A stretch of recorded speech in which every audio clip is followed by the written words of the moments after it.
Salutare și bine v-am găsit, eu sunt Horia și astăzi vreau să vă prezint o mașină foarte specială pe care o avem la vânzare. Este vorba de un Chevrolet Silverado RST 1500 cu motorizare V8.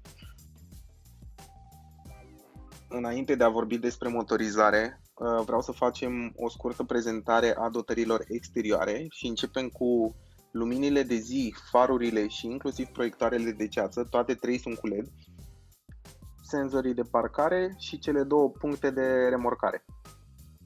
Merită menționat că mașina vine cu 3 ani de zile garanție. Jantele sunt din aliaj P20. Vopseaua este un gri metalizat, se numește Shadow Grey, iar nivelul de echipare RST vine de la Rally Sport Track. Modelul este desigur 4x4. Stopurile spate cu LED. Cărligul de remorcare pentru partea din spate și senzorii de parcare care vine inclusiv cu o cameră video. Dimensiunile benei sunt în felul următor. Lungimea este de 178 de cm, lățimea de 181, iar înălțimea de 57.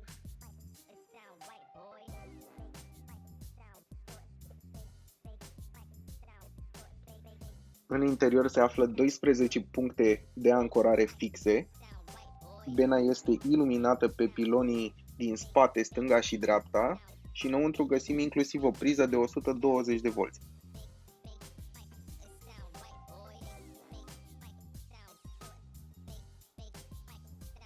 În bara spate sunt integrate și două locuri unde îți poți pune piciorul să te urci mai ușor, pentru că mașina este foarte înaltă.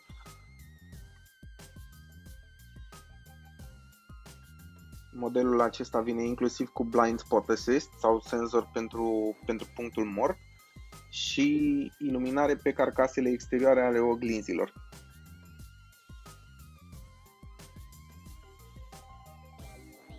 Haideți să vedem și motorul, care este imens. Este un motor de 5,3 litri V8 care dezvoltă 360 de cai putere.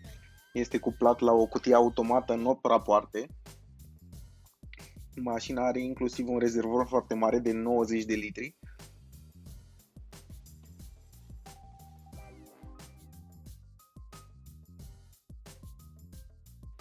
În partea din spate sunt inserțiile de lemn de pe portiere, tapiseria care este de culoare neagră, piele,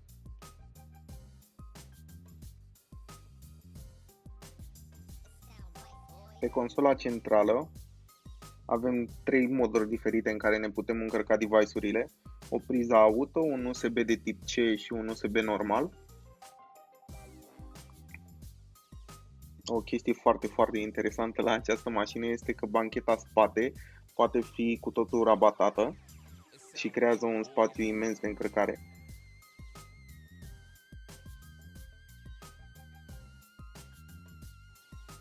Tot în interiorul mașinii, pe spătarele scaunelor, se află la fel niște spații de depozitare, atât în stânga cât și în dreapta.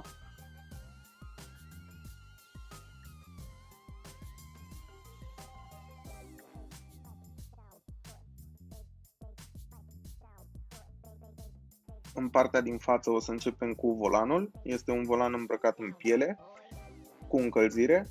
Pilotul automat îl avem pe partea din stânga și comenzile sistemului audio pe partea din dreapta. Mutându-ne în partea din stânga, o să observăm o rotiță. Rotind de ea în partea din stânga putem accesa modul remorcă. Rotind în partea din dreapta, o să controlăm modurile diferite de rulare, Normal, Sport sau Off-Road. Butoanele de mai jos controlează tracțiunea, putem selecta între modul tracțiune doar spate sau tracțiune integrală. Și mai jos se află blocul de lumini.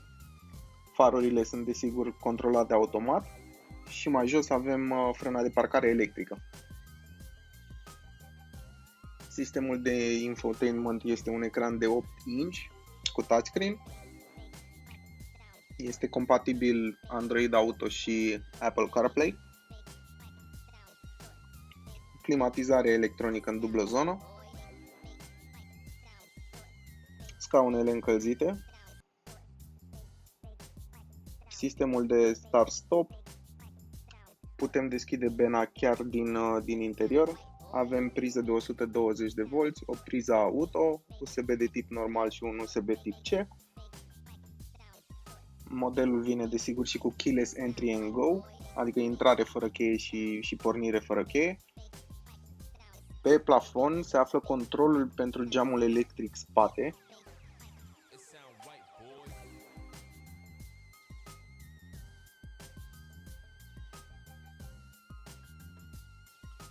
Pe bord mai găsim și două spații de depozitare.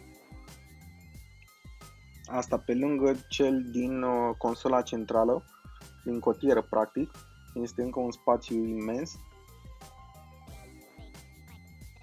Și aici o să vedeți că mai găsim încă un port pentru intrarea auxiliară, un USB de tip C și un USB de tip normal și un cititor de card SD pentru muzica pe care o ascultați. Ca întotdeauna, dacă doriți să vedeți prețul mașinii și specificațiile complete, vedeți linkul din descriere și dacă vreți să vedeți mașina live, ne puteți vizita în sediul nostru din București, șoseaua Fundeni 260-262. O zi bună!